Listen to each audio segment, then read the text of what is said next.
Hi guys, welcome back to my channel. My name is Katri and today I'm here with another book review.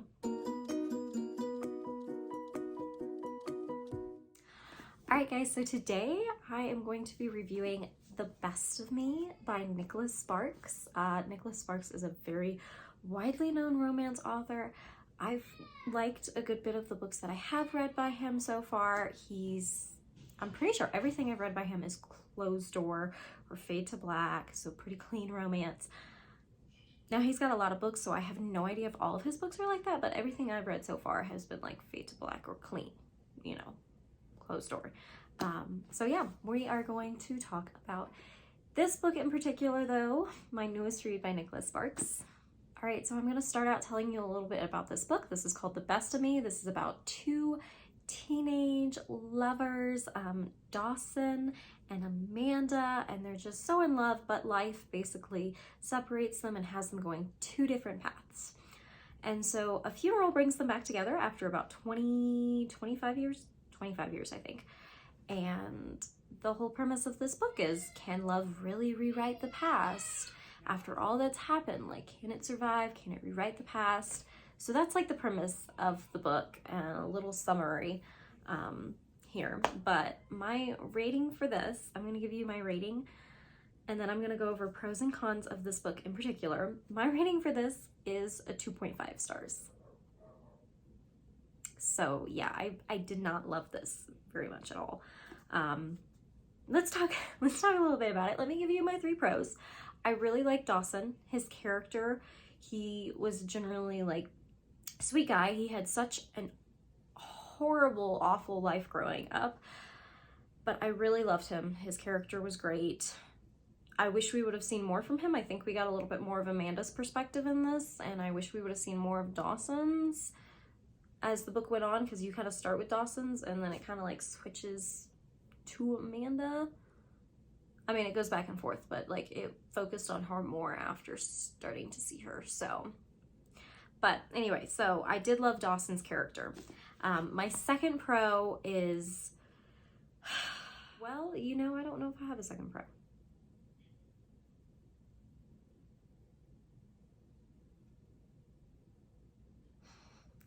Okay, Tuck. Sorry. Tuck is this old man, and he took Dawson in as a teenager because of his family situation, which you'll have to read to hear about that.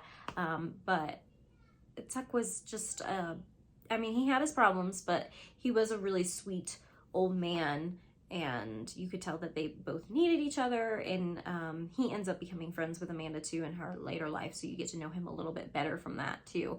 And he was just sweet, and I really loved Tuck and Clara's romance. Honestly, I like Tuck and Clara's romance more than the romance of the actual book. So, but yeah, I did love, I guess I'd say that as my third pro, is I loved the stuff that they put in with him and Clara and showing some of their past love story.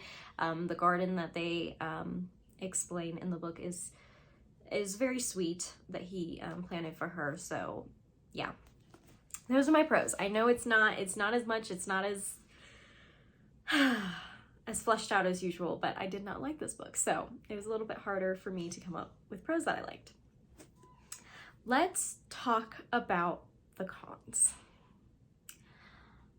The plot in this book is all over the place. All over the place. So we have this weird, like, we start out with something with them nowadays, right? We start out with Dawson, and the plot has, you know, we've got one plot here, and then we bring in the funeral and the death, and okay, that's gonna bring them back. And so that's something else, because there's a whole nother like little plot that started out, and you're like, well, what about this? But yeah, that doesn't come in until almost the end of the book again. And then you've got the funeral coming, and then you've got extra things with that, and then you've got extra storylines, and then you've got past of Amanda and Dawson, and then you've got past of Amanda after she left Dawson, and then you've got Amanda's like present too. There's so much. The plot was all over the place, so many different storylines. It was a little hard to follow sometimes. So that wasn't my favorite. I didn't feel like it was done in the best way. And then my con number 2 is I didn't love Amanda in this. She was honestly really selfish. She was really, really selfish as her character. And I don't really think she got any better. I will talk about that in the spoiler portion of this video. I really don't think she got better. I kind of hated her a little bit at times. The only time I really liked her was in the past. A few of the past scenes when they showed her and Dawson as teenagers. I didn't hate her then, but everything it was showing us now and what she was talking about, there was a lot of things about her that I didn't like, that I, pulling hair in my face, that I just, she felt selfish. Her mother called her selfish at one point in this book, and I was like, yeah, she's right. Oh, so, all right. And then the third con of this is that this had lots of POVs. So I talked about Amanda and Dawson, that we go back and forth with them. Well, that's not all of the POVs. No, you have 2 of Dawson's cousins that you have to hear POVs from, which that's a whole nother plot, storyline, whatever that they do, which, you know, I understood that, but oh my goodness, it was a lot for this one story, and I felt like it could have probably been fleshed out better than this. But you have those 2, so that's already 4, and then you have one of his cousin's girlfriend's POV a couple times too, so that's 5, and then you have this other kid who likes the cousin's girlfriend and is semi-related to one of the plot storylines that I can't tell you about without spoiling things. You have this son boy also, so there is at least 6 POVs throughout this book. It was hard to follow. It was a little incohesive at times. It just felt like it could have been flushed together better. The plot, again, I didn't like the entire plot of the book to begin with, but it could have been fleshed out better. So those are my pros. Those are my cons. My rating is only 2.5. Did not love this book. Now we're gonna go into spoiler zone. So this is the portion of the video when I just start to rant or gush if I like a book, but this one is going to be a little bit more ranting about the book in detail. So if you don't want to hear more spoilery things or very specifics about the book, turn off the video, click to the end for the outro. But this is my spoiler zone. So we're going to get into it. If you do want to hear it, then buckle up. I'm going to start out with the thing that annoyed me the most about this book. We come to the 25 years later, right? To nowadays. We have Dawson and Amanda, and you see Amanda, and she's married. She is married, and I'm sitting here as soon as I read that, and I'm like, what is this romance book doing here then? If she's supposedly happily married. Now, we get many many whatevers of how her marriage is, and her husband's an alcoholic currently at the moment, and he's not been stopping, so there's a lot of problems with that in general, but it's like you're married. Like, I don't agree with divorce, but I mean, if you're going to go and, then you need to, if you're not going to work it out with your husband, just, so yeah, she's married. I just hated how this book talked about marriage, how they conveyed it as a whole. I mean, she kind of basically talked about her and Dawson's relationship as like this one-time love romance for the universe and for the stars, and you can't beat this. And she was basically like, I know that people don't get that very often. That's not what actual, that's like once in a lifetime love. That's not actually, marriage and stuff takes more than that. And marriage does. I mean, it's a commitment. It's a choice that you make, yes. But they almost made it sound like there's not going to be any passion or amazing love. It's more of just that choice, It was kind of downplayed. And I was like, marriage can be both. I'm married. I would know. And I say, as I don't have my ring on because I have been getting, you don't want to see that. But I have like been chafing because of the new climate and it's dry heat and stuff. And so I've been like, I put lotion on and so I hadn't put my rings back on. I'm sorry. But I am married, as y'all know from my videos with my husband. And like, you can have passion and desire and feel that, you know, several times throughout your marriage and during your marriage. Yes, you're not going to have it every single day, but like, you have to work for that too. And it is a choice and it is a commitment. And I mean, I appreciated how they did talk about that, but it was just the way that her and Dawson's relationship was just talked more highly and more like lovey-dovey and magical about than her and her husband's. And another thing about this is that she also admits to not like to loving, she says she loves her husband, but she admits to like not being able to give him and love him as much as he loves her, because a part of her was still with Dawson, because she always loved Dawson and she never fully got over him. And I was like, that is like so selfish. This is where the selfishness comes in. That's so selfish. And she like knows it and stuff. And yet I'm like, you're not actively doing anything to try to like get over this. You're not going to counseling or trying to like, you know, be more romantic and date your husband and be more like intentional in your relationship at all. So that was very frustrating to me. This was one of the biggest problems I had with the book, was the marriage theme, because it was like, I can't ship this romance because she is married to someone else, and this is not okay. So I also talked a little bit about the multiple POVs. Again, there were some of those storylines that I did enjoy and I liked, but it was hard to follow. I ended up skimming a lot of the other POVs, like the cousins and the cousin's girlfriend and the other random kid who likes the girlfriend. I ended up skimming a lot of them and just getting the gist of the chapter, because I was like, this is too much. It's too much to follow in a romance. It's too, you know, integrated. It's too much. And I felt like it really could have been condensed down in a lot of ways. I'm not sure how, I'm not an author, but it just felt like too much for me. I was skimming a lot of that too. So that definitely did bring down my rating some for this book. All right. And now we're going to talk about that ending. If y'all have read this book, I think you know what I'm talking about. The ending irked me so much. Oh my goodness.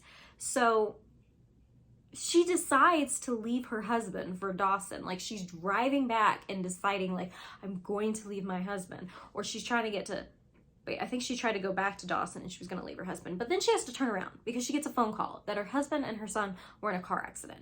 And she thinks her husband is of the worse, sir. And I'm like, okay, so she's gonna, like, she decided to leave her husband and now basically he's going to die on her. And so she's not going to have to feel guilty for going off and being with Dawson because her husband died. She's a widow now. But she still cheated. She still cheated. There is a scene and they do cheat. So I did not appreciate that. Of course, it's a close, like, it fades to black. There is only very little description of like before and after.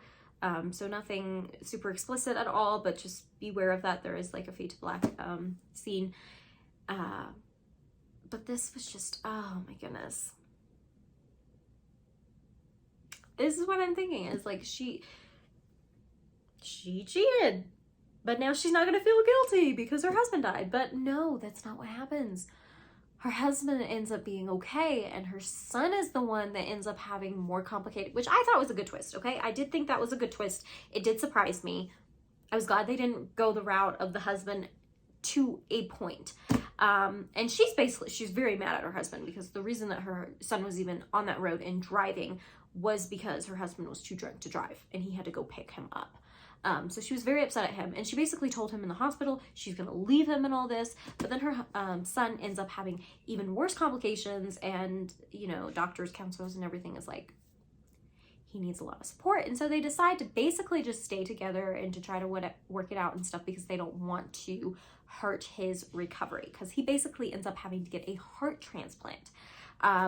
He gets like authorized for the donor list and everything, and it is very like, oh my gosh, is he gonna make it? Because he's got to get this donor like a donor within 24 hours. And so he gets a donor and his life is saved. And Amanda is, you know, not really thinking about Dawson during this because her son's been in the hospital and stuff. She gets a call later from the lawyer about something that Dawson left. And she's like, well, why don't you just call Dawson? And she informs him that he was shot and killed after a bar fight, after saving a young man's life in a bar fight on the evening that her son was in the hospital. And so we end up finding out that she did indeed look up and found out that it was Dawson's heart that her son got and saved his life. So like her first love and like biggest whatever that she could never get over is now, his heart is now in her son, which I mean, it's kind of cute that like, you know, he saved her son like that. I thought that was, you know, could have been sweeter and better in just a different book with a different like plot line. But with so many of the like frustratingness around this, I just, it was awful. I did not expect Dawson to die. I did not expect it. The bar fight was happening and I was a little worried, but like they faded to black when his cousin shot the bullet. And so you didn't know until all this stuff was happening with the son, and then you were like, oh no, it's gonna be Dawson. Dawson's gonna be the donor, you know? Like, it did, like, the ending there was, it did trip me up a little bit. Like, it was a bit suspenseful, I will say that, but because of, like, the implications and because of how it was, and now she's just staying with her husband out of whatever, like, it was just, it was all over the place. It bothered me so much. Along with all of that, they end up staying together. He gets sober. Okay, and now he's been sober for a very long time and everything, and it's like, oh yeah, they're better and blah, blah, blah. Her son comes and asks because he wants to thank the donor family. He wants to figure out who the donor was. He feels, you know, whatever. And she says that she can't do that. She already knows who the donor is. This woman is lying to her son, who is trying to do a genuinely nice thing, instead of like opening up and telling her a little bit and being open and raw with him. And she just lies to him and says she can't figure that out, which I had a problem with in the first place. The second thing is that it also mentions that she keeps this 4-leaf clover that Dawson gave her right before they had sex that night and she cheated on her husband, in her underwear drawer so that her husband can't find it. So she still hasn't told her husband anything. She cheated on her husband. She never told him about it. They're going to counseling. She's all whatever about like, yes, he's getting better and everything. And I'm like, you freaking cheated and you didn't even tell him about it.